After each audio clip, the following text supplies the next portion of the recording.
All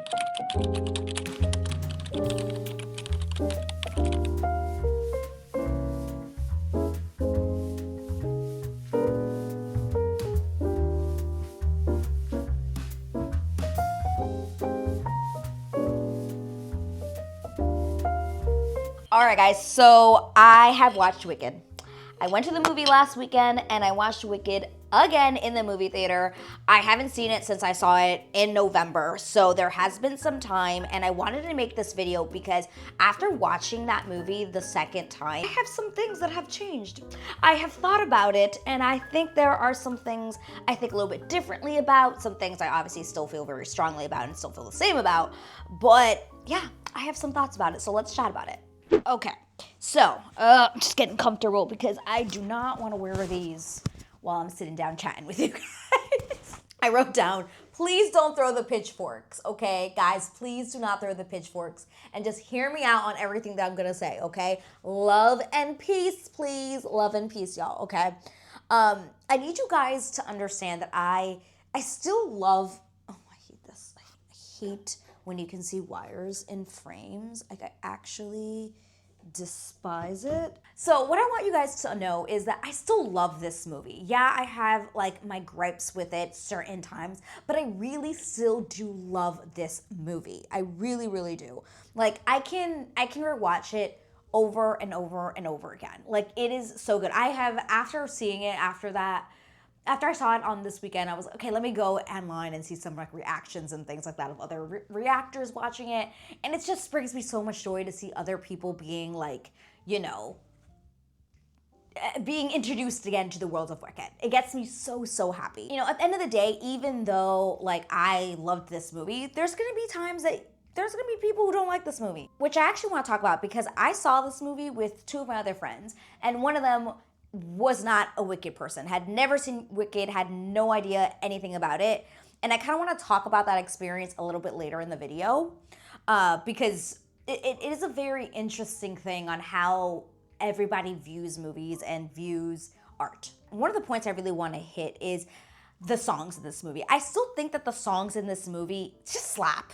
Like, there are some that slap still. The Wizard and I, ooh, still slaps. Defying Gravity, ooh, slaps. Popular, still slap. None of that has really changed. But there were some songs the second time around that I was like, okay, this is a bit boring. Like, I hate to say it, but something bad to me, something bad is happening in us. Yeah, immediately no. Immediately no. Immediately no.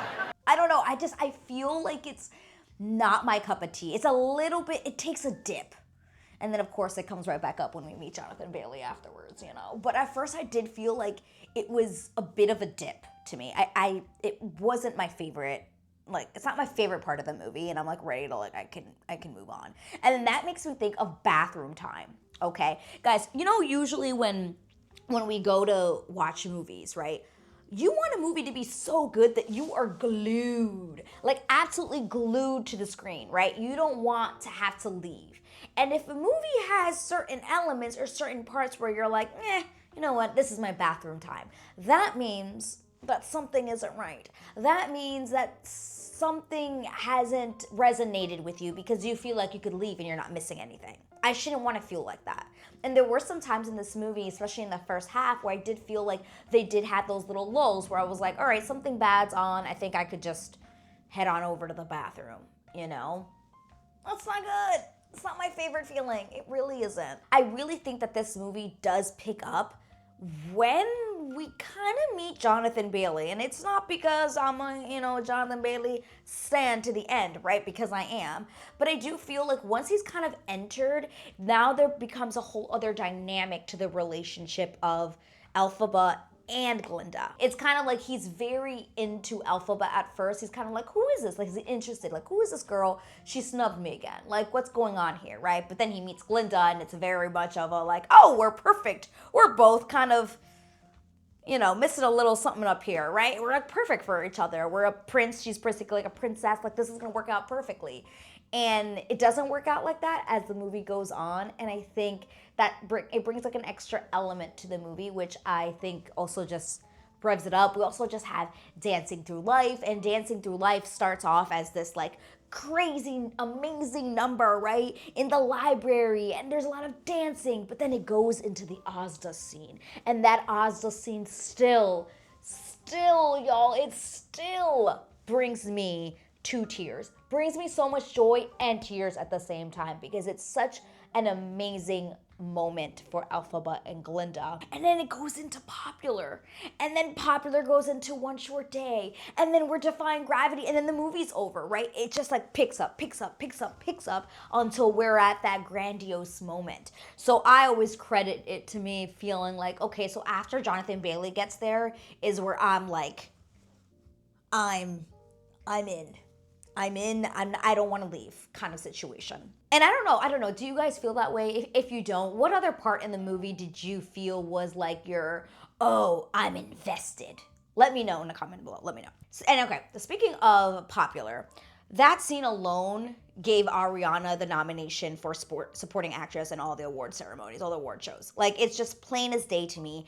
And when I saw this movie the first time, like, I noticed it, but I felt like I didn't notice it as much. Like, I loved her performance, but something about this time around, it changed things for me. It really changed things for me. I was literally like in awe of what a superstar she was. I wrote, she hits the notes when she's singing, the physical comedy, and also another thing that works about this is the production design, the props, the directing, the way that John M. Chu has decided that he wants to frame these girls throughout that whole scene, right? Like that scene when, in the beginning of the song, when she's sitting on they're laying on the bed together, but he frames them both separately. Oh, I love that. I love the props, the production design on those things, and on her wardrobe, on the shoes, on everything that opens when she sings. Because that's not easy. Guys, remember these girls were singing live. I'm really wondering like how it was that they really timed all that stuff, like the shoes dropping out of the box, it opening. And that brings me to the physical comedy I was mentioning, right? That's that part when she goes, la, la, la, la, and she's like on the floor. Guys, and I'm gonna make you popular. She like falls to the side. Absolutely genius. It is absolute genius. She is hitting these notes that are very different than the way that Kristen Chenoweth played it, and similar but in her own way, like the growls, the whole, everybody on TikTok was doing it. Even I did a TikTok to it when it's the did they have brains or knowledge? Don't make me laugh. They were popular. Right! And she like grunts it. It is so good, y'all. It is so good. Like, it makes me so happy. Do you agree with me? Is there something else that I missed? What do you like or don't like about the song of that whole scene? Let me know. Oh yeah, how can I forget the whole hallway scene where she's just like going at it. She's kicking her face. Like, so good. But then this leads me into the opposite feeling, which is no one mourns the wicked. And like I said in the beginning of this video, it is a bit of a low moment for me, which is weird because it's how the movie opens, right? And it's a very weird, interesting dynamic to me because I feel like the movie starts off very, very strongly when you have the opening shot and the narration of Glinda saying that the Wicked Witch is dead, angles up and you see the hat over the water because we know in The Wizard of Oz that Dorothy throws water on her and she melts, right? That's the whole thing. But then you just see the hat there and then the monkeys fly out and you see somebody running on the horse and it's just so like go, go, go. And then all of a sudden like we go into this song, and I think, I do want to say that, Ariana Grande in that is amazing. She is singing these notes that are like, oh, or like at a level that we don't, only dogs can hear kind of thing, right? She, live. Let's just give the claps for the live. But it's aside from that, it's just the song itself. Like, I'm not a huge fan of the song. And I felt like that, I feel usually like that for most of the ensemble pieces in this film. Like, I like One Short Day because the way it's shot, I just really like the way that it's shot. But for some odd reason, the opening to this movie is like, yeah, it's shot beautifully. That big witch that comes up, it's great. It's great production side. It's great cinematography. Direction. I love all of that. It's just the song doesn't hit as strong for me. It's definitely a song that I can skip. It's a skip one for me. That's my opinion! It's just on Broadway, it feels different. Ensemble pieces on Broadway are like on another level than if you're watching it on screen. I don't know why it feels so differently to me, but it does. Like I love ensemble pieces on Broadway, but on the screen, it just, to me personally, I feel like it never translates the same as on Broadway. I don't know if that's just me. I'm sorry. Again, please don't boo me. Do not throw pitchforks at me. I want to raise up my hands and give the flowers to the people who deserve it, because the production design really did deserve it, guys. I mean, this freaking John M. Chu decided that he wanted to have practical sets, and it looks like a practical set. Nothing there looked like it was CGI. And yeah, there were obviously the things behind that have to be CGI, but where they were, this was the volume, that they use at Disney to film some of these shows. This wasn't a green screen or blue screen or any of that. This were people that were actually in their spot, in their actual Munchkin land. Same with, the Shiz University. They built that stuff, right? It really makes it so much better as an actor, I think, to really be there, not to have to really imagine it. It just, you don't have to worry as much. And I just want to just give my flowers to John M. Chu for that decision, because that is him. But anyway, yeah, let me know, guys, if there's any of you out there that feel the same about No One Mourns the Wicked. Put your hand up with me down in the comments. And if not, if you completely disagree, that's okay as well. What other song is surprising to me, like that I would think that you would like, but you don't, right? We're all gonna have that. Comment down below if there's a song that you like more than other people. Okay, I kind of want to move locations, because sometimes I get tired of just sitting on the floor. But okay, I also want to talk about, what was my next note here? That's something I really want to talk about. Oh, I really want to talk about Nessa Rose. Nessa Rose. I wasn't kidding when I'm telling you guys that I despised this girl. I despised her this whole freaking movie, because she was the absolute worst.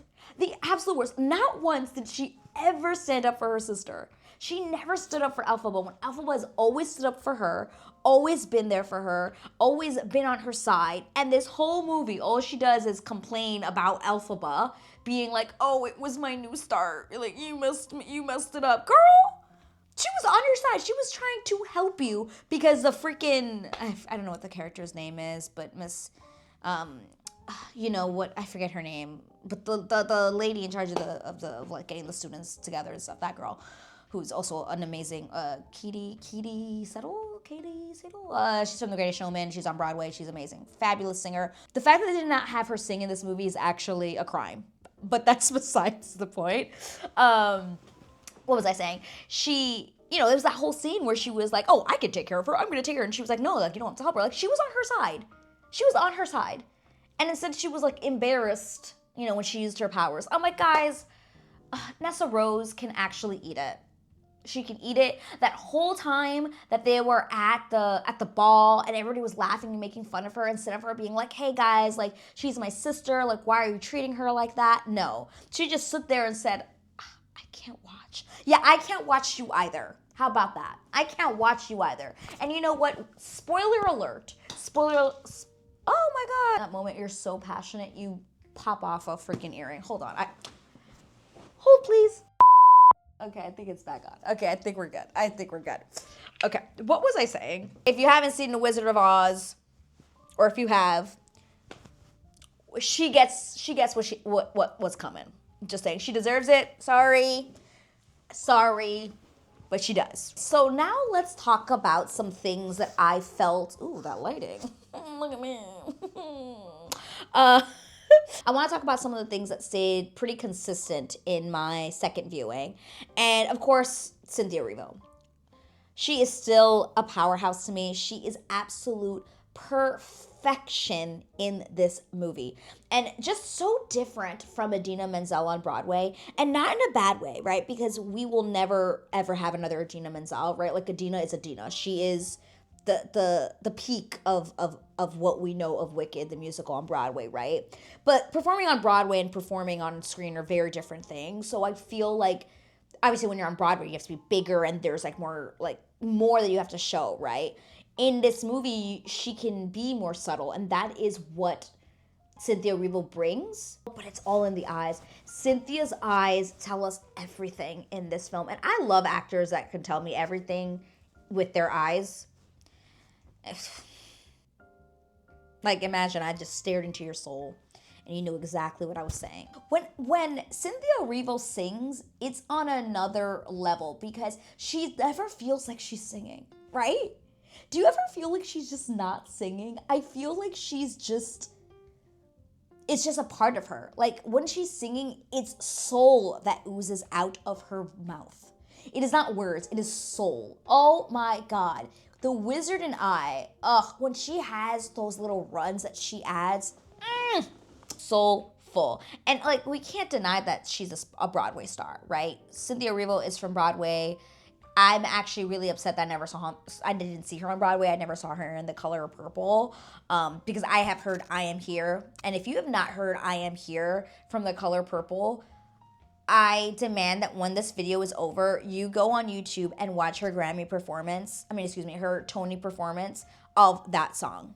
Because it will, 1, bring you to tears, 2, give you goosebumps, and 3, just make you realize what a powerhouse of a singer this woman is. She is not just an actress who can sing. No, she is a singer. A singer. And if it weren't for Emilia Perez, if it wasn't for the substance or any of this other stuff, she would have been winning that Oscar this year. She would have been winning that Oscar. I'm just saying. How can I not talk about the man, the one, the love of my life in another life, Jonathan Bailey? Still perfection. Even the second time. I can't get tired of watching this man. I cannot get tired of watching this man. I remember I turned over to my friend and I was like, I think it was during Dancing Through Life. I just kept turning to her and being like, it's just not fair. It is not fair that someone can be this talented. Like, it's not fair. It's not fair. He is my Zac Efron. You know, if you know, you know. If you are, you know, if you're a millennial, you understand, right? You understand the chokehold that Zac Efron probably had on your life in High School Musical. And the guy still has it. The Greatest Showman. These are people that can do everything. They can sing, they can dance, they can act, and they can do it all really well. But then they kind of were like humble about it. They're like, oh no, like it took me a really long time to learn it. But yet somehow they're like perfect. I'm sorry. If I was learning that, I would never look that freaking good. Like I wouldn't. Like I would not look that good. I always think about them, like those people like Zac Efron and Jonathan Bailey, and I say, how dare you? Like, how dare you share your talent with the world? Like, how dare you? It's unfair. Why?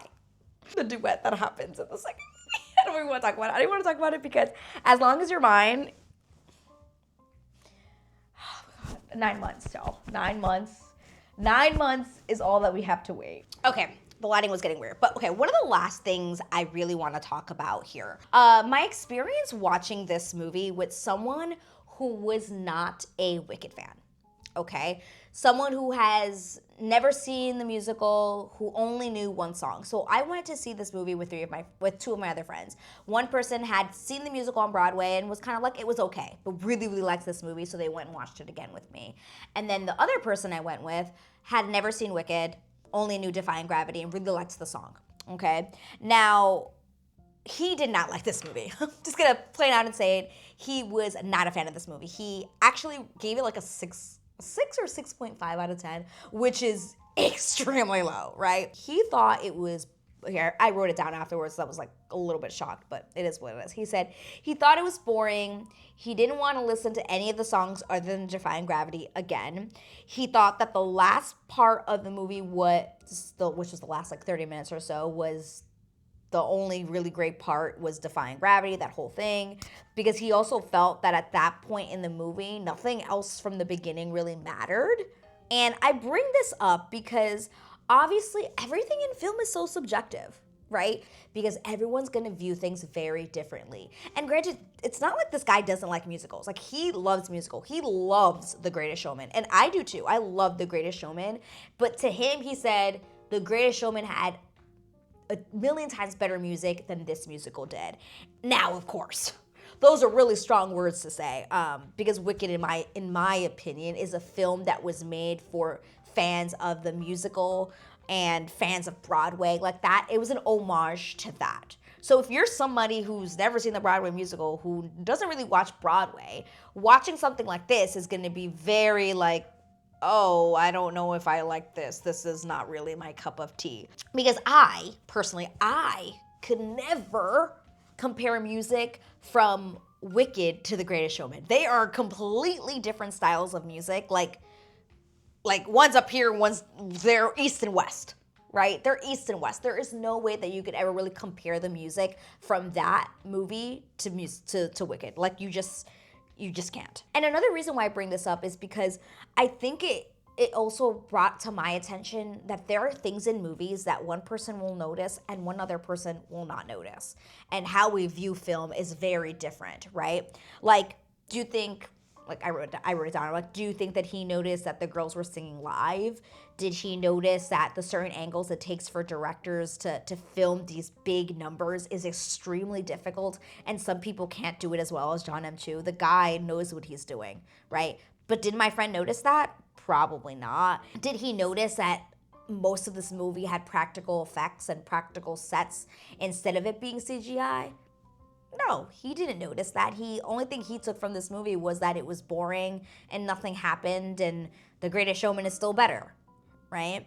And that in itself is a little bit sad, because this movie was made with a labor of love to the Broadway musical. So to see that some people actually, like, these things kind of go over their head and they don't notice the art behind it sometimes makes me a little bit sad.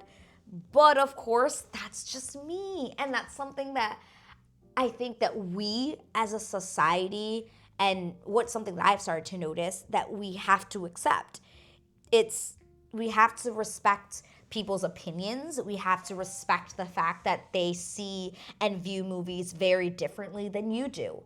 They envision and see things and like things that you do not. Just like I might not have liked No One Mourns the Wicked, but there are people who are like, that is the best opening ever of a Broadway musical, right? Those are just things that as a society we just have to accept, that we're gonna have different experiences and feel very differently about movies. And really, like, on this channel, that's something that I really want us to do. I want to make sure that we're building a community that is surrounded by love and positivity, but also, like, we can disagree, because that's okay. Everyone is allowed to disagree, but we still have to respect each other at the end of the day. I wanted to create this channel because I wanted to share my experiences with you and my thoughts and feelings and deep passions about the shows and movies that we watch every day, especially related to musicals and romance, because I just love that genre so much. Aside from other things, because I do love my fantasy, but that's not what this channel is about. But, you know, at the end of the day, I feel like I love film very, very deeply. I absolutely love the art form of creating a scene, of everything that goes into it. And I want to do that on my channel. Like, this channel is for me to express my love for art and share that with you, because I'm pretty sure that you and I share that same exact thing, that love for a specific genre of TV or movies. That's why we're here. That's why we connect every day on this platform. But anyway, enough of being sappy. The most important thing that I really want you guys to take away from this video is that I loved Wicked the second time. I still really did. And I want to know from you, if you watched it a second time or you watched it a million times, what changed for you? Did anything change? Was everything the same? Did things you know, really jump out at you the second time? Or was it like, nope, this movie was the same every time I've seen it and nothing has ever changed? And guys, if you enjoyed this video, please like, comment, and subscribe, and hit that notification bell so you don't miss out on other chats just like this one. But thanks guys so much for hanging out with me today, and I'll see you in the next one. Bye.